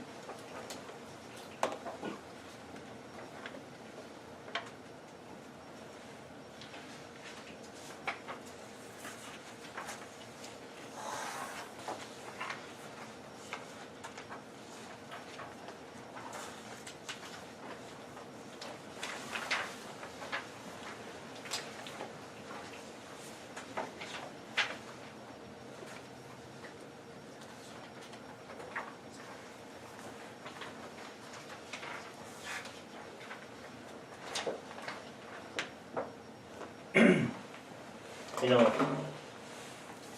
just to kind of give you a timeline, time frame, if you would choose to move forward on something like this, okay?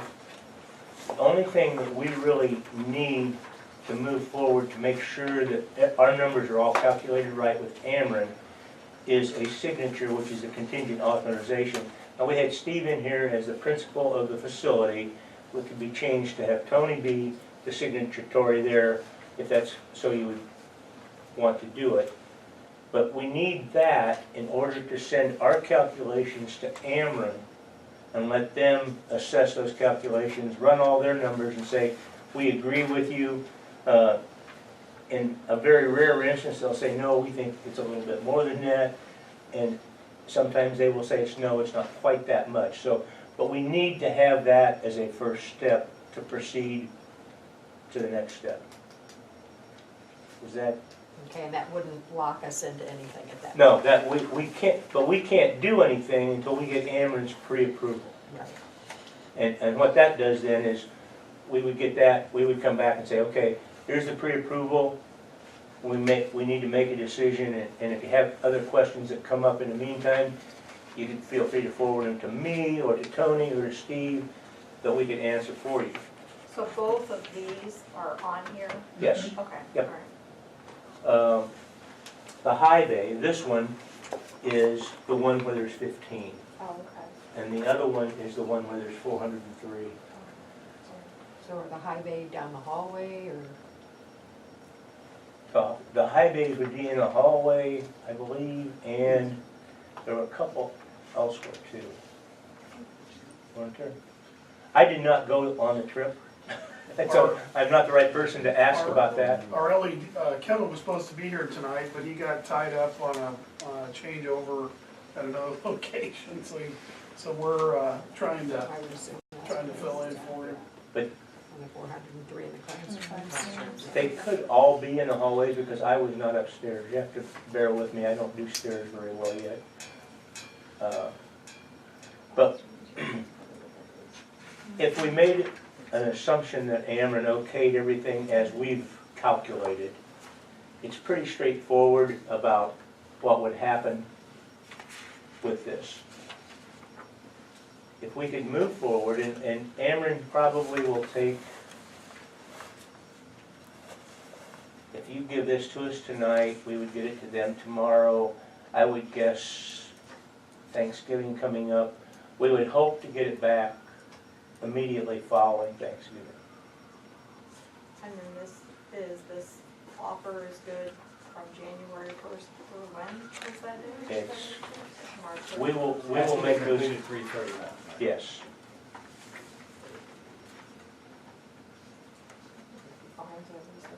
When would they be doing the work though? Pardon? When would you be replacing all these light fixtures? Well, Good and that's very open with us. If we were to do that, we would like to move far enough, fast enough that we could start working over Christmas vacation. It's our prerogative to work when school isn't in session. The one good thing there is, even if it was, we probably would not start work until school lets out at 2:30. It will take us a little bit longer if we have to do the entire project that way, but we feel we could almost probably be done over Christmas vacation if everything fell in line correctly. So during Christmas break, you'd be working first shift, second shift after Christmas break? I mean, our sports activities, the building's pretty much open after Christmas break on second. That's what they had to work. Yeah, we Well- don't have, I don't think we have activities over Christmas vacation. An example there is, that's where it's gonna take coordination with us and with Steve about what makes sense. If we see over Christmas break that these are the areas that we definitely need to get done over Christmas break and take the classrooms and work, that's what we would do. Okay. Now this proposal here replaces every light fixture except the gymnasium. The gymnasium seems to be pretty well lit. There's a possibility of some other things there that we didn't really want to have to delve into that could be there. But you do have relatively good light fixtures in the gymnasium. You have, your candle power there seems to be adequate for what you use it for. I want to thank Steve for all the, I asked you a lot of questions. I put you on the spot. Matter of fact, I was talking to people on my side, and I would ask the simple questions. You know, those numbers, you know, what I got was, okay, when do we pay, when do they pay, when do, and I think that's important. Basically, if you look at this, we would be paying $41,300. Now, that sounds like a lot, but remember, we would get the reimbursement. And I wanted to know, that was what I was wondering, when's that come? How quick? And he said, fairly quick. I mean, within weeks And after they're done. historically, it's a 2 to 3 week turnaround. And that's why, the one thing that helps is that the pre-approval. They found out very quickly, and I spent 21 years with Ameren Silco, so they weren't near that quick when I was there. If you wanted to do a rebate like this, we're talking 3 to 4 months before you got your money. I think they want to make sure they got their money first too. So if we did that and we completed it, if everything went perfect and we completed this, technically we have to come back and complete the job. That might be only one fixture in January, because this is a January 1st to March 31st agreement with Ameren. Then we could do that. You would have to pay to Clean Energy Design $41,300. The day that we complete this, though, we're going to send the rebate into Ameren. And we know that we work with school boards all the time. You can't just write that kind of a check tomorrow for me if I give you the bill today. We know that. So this would also replace the lights in the new addition? That's what I Pardon? was gonna ask. Absolutely. Do we need that? Yeah, that's what I'm wondering. I mean, that's not that old. That's not that old. T8s, we got T8s everywhere. They're one of the oldest. Every area was, take a device and it basically tells you how many lumens you have in that area. And part of the rebate process, by the use of that piece of equipment, it actually bumps up the rebate even higher. That's one, to get the rebate a little higher, we do that. And the other thing, we use all DLC fixtures, which are even more robust, and the utilities pay even a higher rebate for the use of the DLC technology as well, which we don't use anything but that. So, but both of those things that we do increases the rebate, but if that reading was such that it was sufficient, then we would not recommend replacement in those rooms, basically. So everywhere that you're getting the lights, it was below what the norm would be for decent lighting in those areas.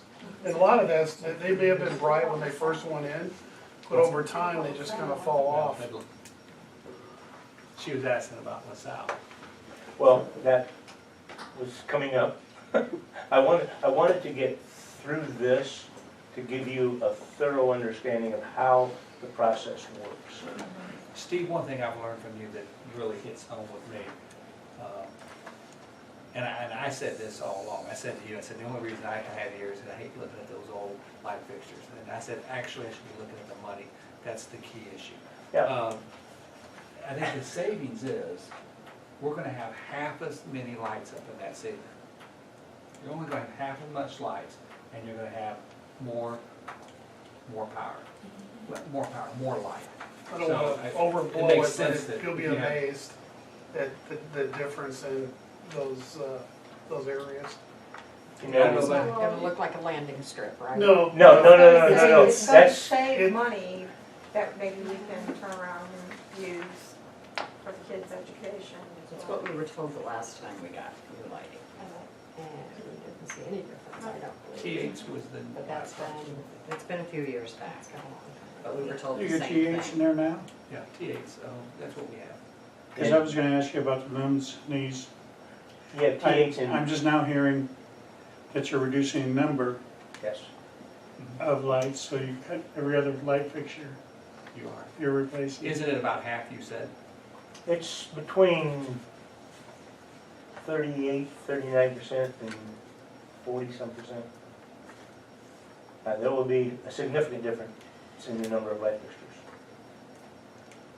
And not only does the new fixtures use substantially less wattage, obviously less of them, and then that also is what enhances, the more you reduce your wattage use, the higher your rebate is. So it's just perfect timing for where LEDs were 5 years ago to compare to where they are today. It's just amazing how fast technology flew through to make it economical to utilize them. Okay, so if you're only using half, you take the other ones down? Oh, yes, Oh, absolutely. yes. Okay, what if that causes a building problem, like, I mean, What I don't kind know of- what's under it, yeah. Well, the one good thing about most of your buildings up there, you have a concrete floor, or concrete ceiling, Right. as opposed to a drop ceiling. Sometimes in drop ceilings, you don't know what you're getting to. You know, it could be this much room, it could be this much room. I can tell you that we're working with another school district as we speak, which because of what they found under the current drop ceiling, we're not messing with that hallway. Gotcha. What about the padded room? I thought you'd bring it up. I want to talk to that too. I'm sorry? The padded. Padded The room. sprayed room, yeah, it's sprayed. The It's the weird one that's got the ceiling. same The thing that Jim acoustical has. spray. Yes. Yeah. Let's take a look more thoroughly at that. When we were there doing the assessment, the gym was easy. The padded room, let's get a better analysis of that. They might have to say skip it. Yeah. We don't want to disturb it. You should be able to just roll it down and put a cover over it. Pull the conduit down, cover it. But, Is that what they'll do? I guess I do have one, when you were asking about the white light, there are really 3 different levels of looms is what the light's called. Now, if that's what you really wanted, we could do that. No. We don't could want make it you, overbright. so you could see through your eyelids. And we know that, you know, there's standards out there for schools, and that's what we use, Okay. is the candle foot power. What is it currently and what will this become after we change it? Pardon? What is that current, you said you was in there measuring it? The, well, the device measures how many looms there are per square foot. Okay, And if Kevin was here tonight, he'd have that in Yeah. front of him, the numbers. which was the idea.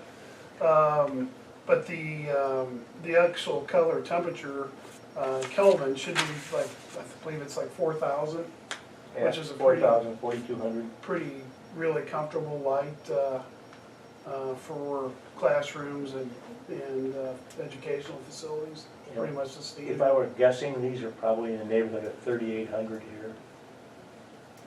So it's gonna, your classroom's gonna be a little brighter than what you're seeing right here. Not, and you'd notice it if you walk out of this room and walk into that room. Once you get it systematic throughout the school, once you walk in, and you won't notice it. If you walk into your gymnasium up there now, you see a huge pop right now. But that's because the rest of the school isn't under those looms. And so, you know, once the whole school's done, I think you're gonna walk in from, depending on if the sun's bright outside or if you walk in at 4 o'clock right now when it's almost dark, it's gonna be a difference of how it's perceived, but Okay, so let's say there's 16 of these in a classroom. You're gonna reduce it down to 8?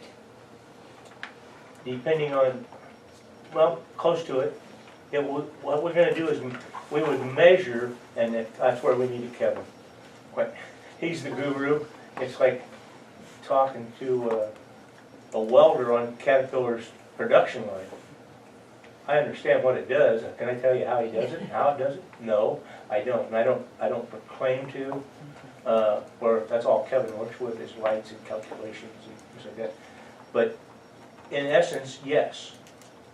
I won't say that every room will be, but most of your classrooms there are pretty equal in size. You know, can we reduce that much in a cafeteria? Probably not. But where you have a smaller room to work with, it's easier to work in that Okay, environment. so we remove 8 of them then. What does that leave our ceiling like? That's what Do I, we cover it? That's why we that's what I was asked that asking. question. I know, I want an explanation, I wanna know.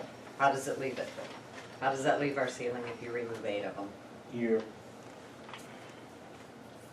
What's it gonna look like? We got, I'm guessing, Go ahead.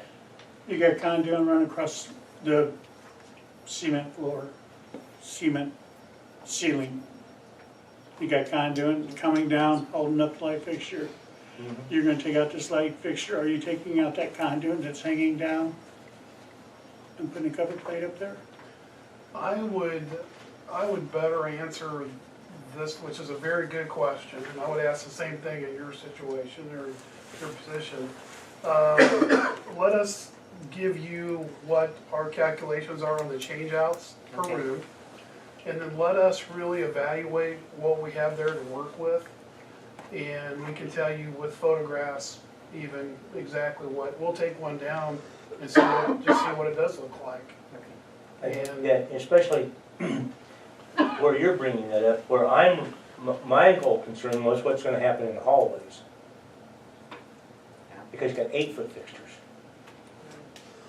And I spoke to Kevin briefly about that the day we were here. I said, well, what's I gonna do? And he says, until we take one down, we don't know.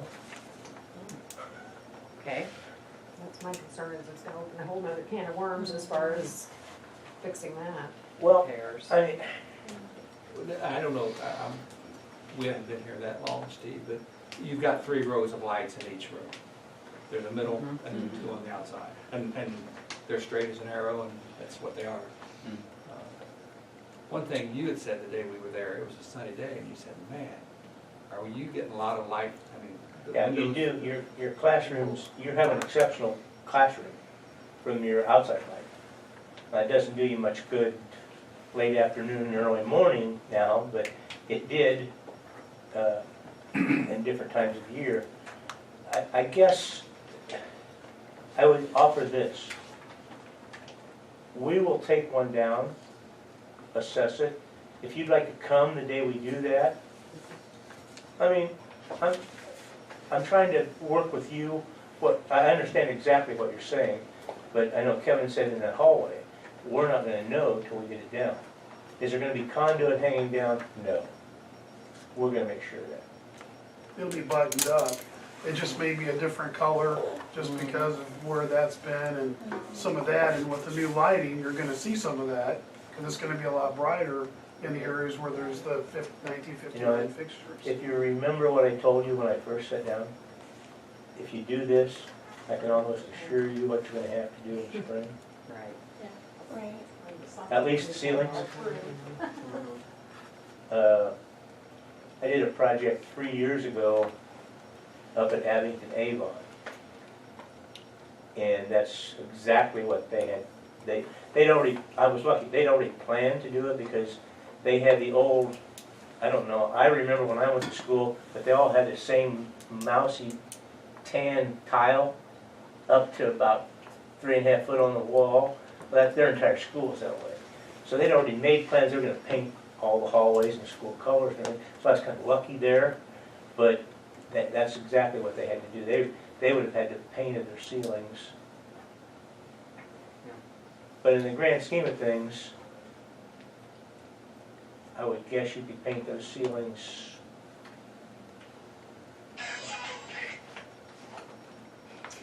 $6,000, $5,000. I don't know. Okay, now I didn't look it up, didn't think we're not actually voting on this tonight. No, But I didn't look anything up. Was it 25,000 that they required to let bids? And this is 41 exceeds 25. It does. It's under 50. I asked, I had to. Is it under 50? It's under 50. I was thinking somewhere too. I think 25 is what you You said might be for, right on 50. I think it's There is under something 50. that's 50, remodeling. there was One something. thing and one If New they're- construction's one and remodeling is something else. 25 and 50. Yeah, Right. which is what. I remember there's a 50 in there, we need to double check. I Okay. checked with that today and I. Okay, Okay, but it wouldn't hurt to go ahead and get the numbers. Yeah. Is right. that correct? Everybody Yeah, I okay would with go ahead that? and get the numbers, and I'll take you up on your offer to come over and see what's under one. I wanna see them added there. We don't take anything off that The only one. question Well, is, that's, Even bring it the only back. question is. Yeah. Bring that with me. Yeah, If they're pulling down pipe, that's all they're doing is pulling down pipe, it's got a spray on it and put a cover on it. You know, you got probably a, about a Double 4.5 by game 4.5, box up 5 there. foot, Yeah. 5 inch. And that's about the worst case right there. And that'll be buttoned up. It hasn't been All right, far so- down, and so just- But I mean, realistically, the sooner we could probably take a picture down, the better. I can check with Kevin tomorrow, see what, get JR to come up and, or Gerald. So, you wanna work with me on a day that might work for you? Make it an afternoon next week. next week. It'll have to be early, because Thanksgiving's gonna hit Right. us in the, There's So- no school on Wednesday. It's true. Well, Monday or It wouldn't Tuesday next disrupt. week. Yeah, but as long as you're in the hallway, it shouldn't disrupt. yeah, Monday or Tuesdays. Monday or Tuesday. You better make it Yeah, I'm more Tuesday. curious about the hallway lights than I am. We have a hair appointment on Monday, so Yeah, we so you can't do better it make on it Monday, Tuesday. so. Does it take all day? Right. You get sometimes. Okay, That's a lot to do. so tentatively, you wanna try Tuesday? That's fine. And anyone's welcome to come. We'll coordinate, Maybe one-ish, somewhere in there. what time? 1 1 o'clock. o'clock or 1 so. o'clock, Anytime, yeah. It's the 24th? 21st? 21st. Okay. Out an hour early on that day. Okay. Pardon? I said we're just out an hour early When on you're that out day. there so looking, They'll be finished at 1:30 for the kids. maybe you Have to look at the pick up from footprint, time.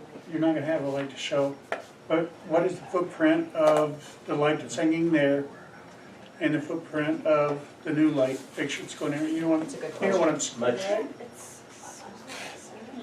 I'm not talking about the light fixture, I'm talking about if a light's hanging up higher, it has a bigger footprint on the floor. You know what I'm saying? well, and LED, not near as much as what you're talking about. Okay, Because LED, if we It's wanted supposed to to, be we could straight down. create a straight line. And like the a way spotlight? to assess that is look at a professional basketball game, baseball game, or football game now that's played at night.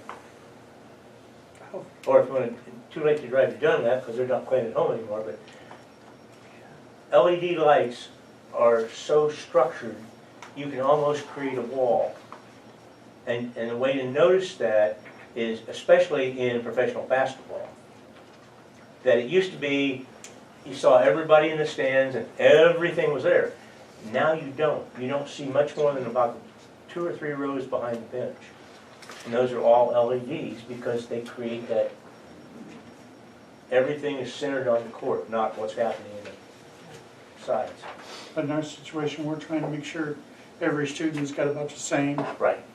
visibility. It's not like, well, these lights are getting ready to go out, so it's dark sitting here in the corner. And it's very bright because they just changed those. You know, I'm thinking the fluorescent lights. Yes, you are. And the new ones, if it's either out or it's on. And when it says color temperature here, this is, each fixture range is gonna be here, in this range, Mhm. okay? I didn't know it was a new one, is 550,000, or if over time it's gonna get slightly dimmer, No? Very little on the It's- very, LED. very little. The LED doesn't dim. The driver that pushes the voltage through that is what eventually wears out. But that stays very consistent for the life of the driver. That's what's so nice about the LED versus the ballast is constantly trying to keep that voltage through that gas. And the gas wears out and the ballast weakens and gets hot, catches on fire and all that good stuff still, so. That's what's amazing about the LED. Okay, because I know at home I bought different brightnesses of LEDs. Oh, there's, Oh, yeah, it's from a hospital Soft. bright white in the operating room to Soft. enough where you can see to walk down the hallways. All right, do I have consensus to go ahead and proceed with this Yes. right now? Yes. Okay. Does anyone have a problem with Steve signing it? Because the paperwork's already done, correct? Sounds Yep. fine to Mr. me. Johnson, do you have a problem signing it? Not at all. Okay. Okay. Well, I thank you for that. And in your packet, I included something else, food for thought, because this is a way to save money and it requires 0 out of pocket for you. We're doing a lot of solar work, and in this particular instance, Illinois is actually doing something that halfway makes sense. And it's called virtual net metering. Which it used to be, you had to have, if you're gonna do solar at a school, you had to put it on site. And we went behind the meter. And I'm just gonna roughly go through this with you, and Dan's gonna, this is really his specialty, but we're doing a lot of schools this way because we can take, it doesn't, the contract you have, I think now is with, not Dynergy, but their subsidiary, Home Field Energy. But it doesn't even interfere with that contract. This comes over the Ameren lines, and what would happen is you would be buying a PPA from a solar farm someplace. It may be one that we have put up, it may be one that someone else has put up. But what happens is it's a long-term PPA that basically guarantees you this is what you're going to pay for electricity over a period of 15 years per kilowatt hour. That's the PPA is a purchase power agreement. I'm sorry, yes. So it's all right. And what happens here is we've run the numbers just on Parkview to give you kind of an idea of what this looks like for you. it's just an opportunity, and we're doing it with a lot of schools. Lincoln High School, we're working with Illinois Central, down at Mason City, Galesburg School District. Farmington is a little different. We built a solar array in Farmington 3 years ago.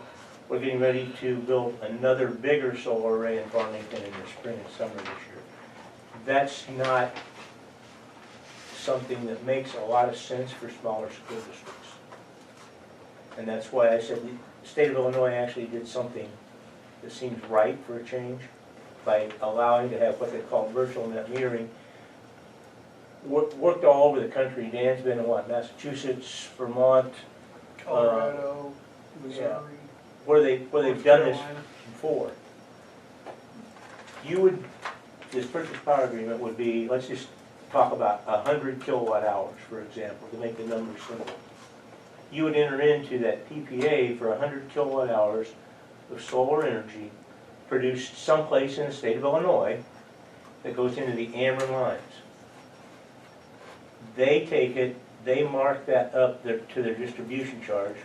I would come back at a later time and show you on your bill what that amounts to, but what goes away on the Ameren bill. It's what I call below the line charges. If you look at your own Ameren bill at home, you have your electric supply up above, and then there's a distribution charge in there. Then there's actually a separation and all these charges down below. And I would be willing to bet that some of you in your own home probably pay more for what's below the line than you actually do for your electric service.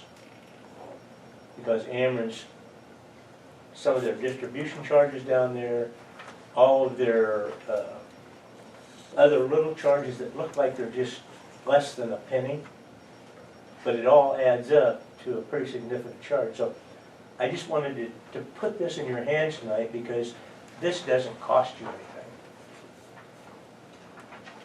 It's something that the Illinois Power Authority and the ICC, they didn't force Ameren to do it, but they put a pretty heavy suggestion that they do it. Commonwealth Edison's doing it in the Chicago market already. They're gung-ho to do it. The thing about it is, it's only for not-for-profits. You couldn't do this at home currently. So it's schools, municipalities, churches, not-for-profit organizations. So read this, and I would like to be able to come back in December and discuss that, but really finish up the other thing if our numbers come back and you're all happy with that. Does that make sense? Sounds good. It really is an opportunity that we didn't see coming. We really didn't think Illinois would do it, but the right people put the pressure on the right other people.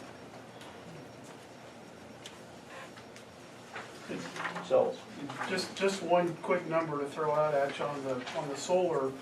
We've estimated the savings of over $337,000 over 15 to 25 years. And the price that we're able to come in with, because of what they're able to do, it can go a very long time versus typically those rates are very short term, 1 to 2.5 years. We're able to put that type of rate at 15 or 20 years, and that's guaranteed. Every kilowatt hour that comes off that system comes right into the school. Is there an opt-out in case something better comes along? can't tell you that at this time. We don't, I mean, this is really, we've been doing this about, well, 6 months now, not quite 6 months. The price point that PPA is gonna come into is gonna be pretty close to what the very best rates are in the state currently for, the states, you know, they're, decentralized, so you can buy power from multiple people. It doesn't just have to be from Ameren or ComEd, for example, Well, because we're and you do have a deregulated. contract with Homefield.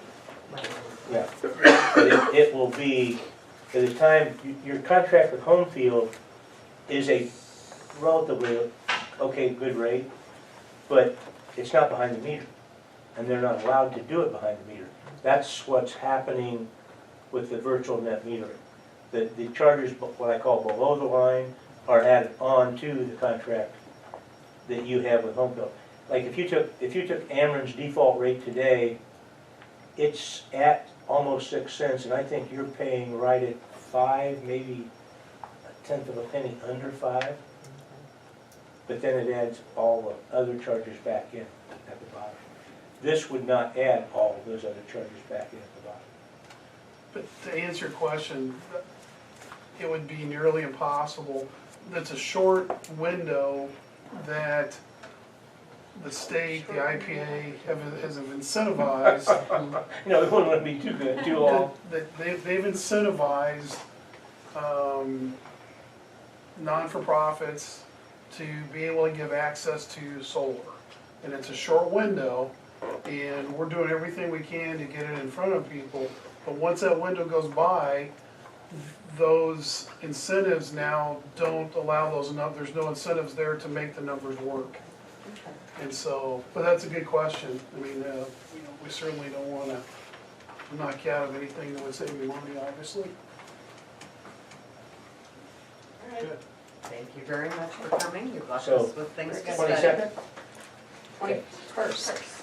21st. 21st, I put it in my calendar, Okay, so. 21st, 1 o'clock, unless I hear otherwise. That's a Tuesday. Yes. I know it can't be on a Monday. Right. Okay. Thank you. Anything Thank else we can you. do? All right, Not right thank you now. very much. Okay to see Steve about Yes. still going on that? Thank you so much, appreciate it. Thank you. Thank All right, you. thanks.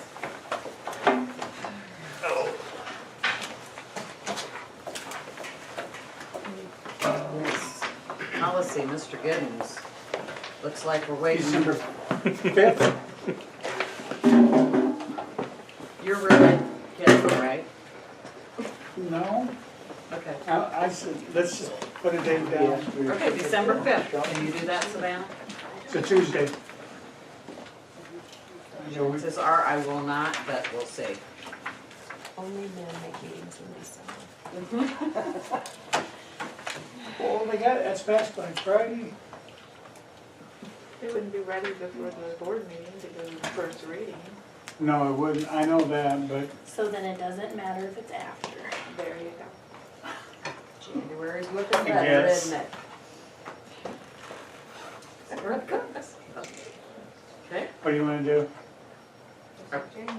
up to you. It's your committee. If you're committed. I'm not coming. Yeah, but we We need come back to on the do 8th, this. we come back on the 8th. The 8th of January. And that's a what, Monday? Monday. So when do you wanna meet, on a Tuesday? January 9th, on a Tuesday. Okay. I'm asking you tentatively. Yes, okay. And that's to go Policy meeting, January 9th. At what time? 6. Do you wanna wait that? You wanna wait I that? can't promise you. Okay, Make it. that's fine. 6. Okay, January 9th at 6 o'clock. Okay, I will post it. all right, technology. No report. You wanna have a meeting? Moving on. Okay. Nothing on the parent advisory. She has no report. No, she I doesn't. guess Deanna's the one who does one first. Food service, No report. we have a concern. How often are the children getting strawberry milk? I would say twice a week. You're saying 0? Wait, it was That's only right. at Parkview, wasn't Uh, It's just this is Parkview. Probably twice, I would say twice a week at Park. Are they serving it twice a week, or the students receiving it twice a week? Because what I'm hearing is they're serving it twice a week, like 5th and 6th grade get it on one day, and 7th and 8th get it on the Right. other day. They're- So the students are actually only getting it one There's, day. they're having to, my understanding, they're having to rotate that. simply because there's not an adequate supply of the strawberry milk, so that That's what I keep being told. everybody, Okay. so that it's more equitable for all students. That's my understanding. Yes, Mr. McCormick. I like strawberry milk. Me too. Why is LaSalle not getting strawberry Kids milk? love it. Well, they said only Parkview right now. But I don't know. She said that something about There's they would only deliver twice a week to Parkview. I don't know whose end that is, if it's ours, if it's theirs, if we can just Thinking like maybe we need to look at demand next it session or or not, something. but. If that's Could you the check problem. Busters. Food service director, please, and find out why we can't have strawberry milk at LaSalle. Sounds like a- Everywhere, 2 times a week, not It's rotating. priority. If they will drink the milk, I really don't care what color it is. So, Well, they have the care share program, so if they don't drink it, all right, moving Wait, I on. have a question, it was Yes. regarding Dr. Jackson. There was He's the gonna speak. preschool teacher, or not the tutoring. Homebound preschooler or something? Yeah, can we do that in executive session? Okay, I did, I'm yeah, gonna ask him to stay, because we need to hear about this. okay, yeah. Okay, all right. Are there any visitors wishing to address the board? Nothing to say? All right then, I need a motion, please. I'll make the motion to enter into executive session for student matters, appointment, employment, compensation, discipline, performance, or dismissal of the specific employees, quit looking at me, Tony, of the public body, collective bargaining matters between the public body and the exclusive representatives of its certified employees, and review of the executive session minutes from the regular meeting held October 24th, 2017 at 8:03 p.m. Second. Roll call. Not normally my Giddens. motion.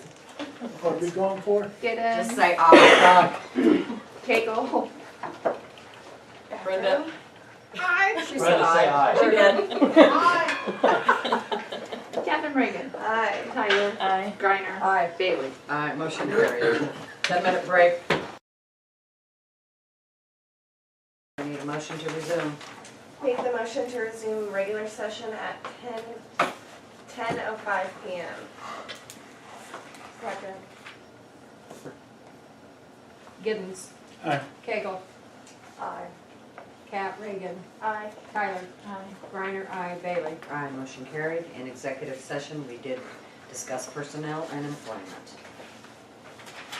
I will make the motion to adjourn at 10:06. Second. Giddens. Aye. Cagle. Aye. Pat Reagan. Aye. Tyler. Aye. Griner. Aye. Bailey. Motion carried, meeting adjourned. That was it.